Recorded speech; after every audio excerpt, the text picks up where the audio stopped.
Kepolisian akan memberikan pendampingan psikologi terhadap seorang siswi SMP yang menjadi korban tindakan asusila yang dilakukan oleh bapak tirinya.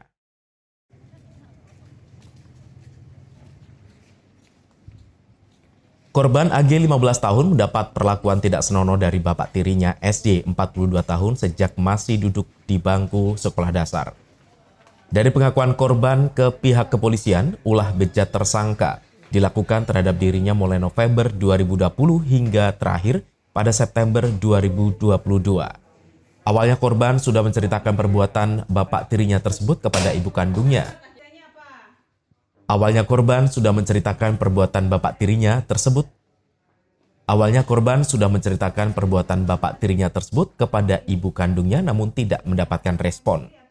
Dan karena tidak kuat serta merasa cukup tertekan, korban pun menceritakan peristiwa naas yang dialaminya itu kepada kakak kandungnya yang tinggal bersama suaminya di kawasan Kelurahan Temenggungan, Kecamatan Banyuwangi. Dan selanjutnya dilaporkan ke Mapolresta Banyuwangi hingga dilakukan penangkapan. Kasat Reskrim Polresta Banyuwangi Kompol Agus Subarna Praja mengatakan, meski mendapat perlakuan asusila dari bapak tirinya, korban masih tetap bersekolah karena takut untuk menceritakan kepada siapapun akibat diancam oleh tersangka.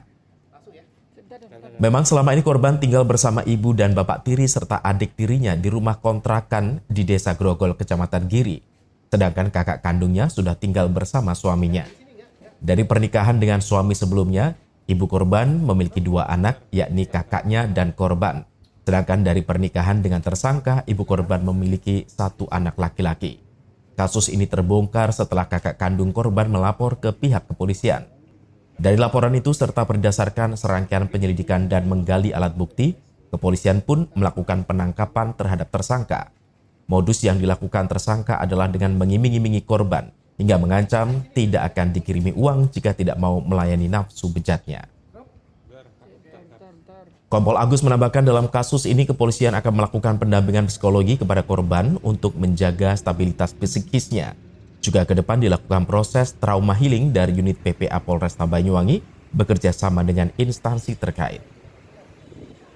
Dalam 1 bulan terakhir ini di wilayah hukum Polresta Banyuwangi terungkap 2 kasus pencabulan. Pertama, tersangka oknum guru mengaji sekaligus pemilik yayasan di wilayah Kecamatan Celuring.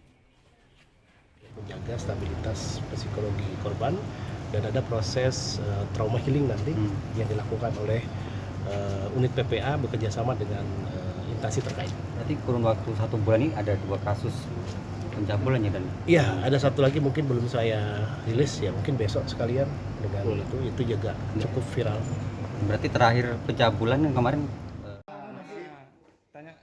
Sementara atas perbuatannya, tersangka akan dijerat dengan pasal 81 ayat 1 Undang-Undang RI tentang perlindungan anak dan ancaman hukumannya maksimal 15 tahun.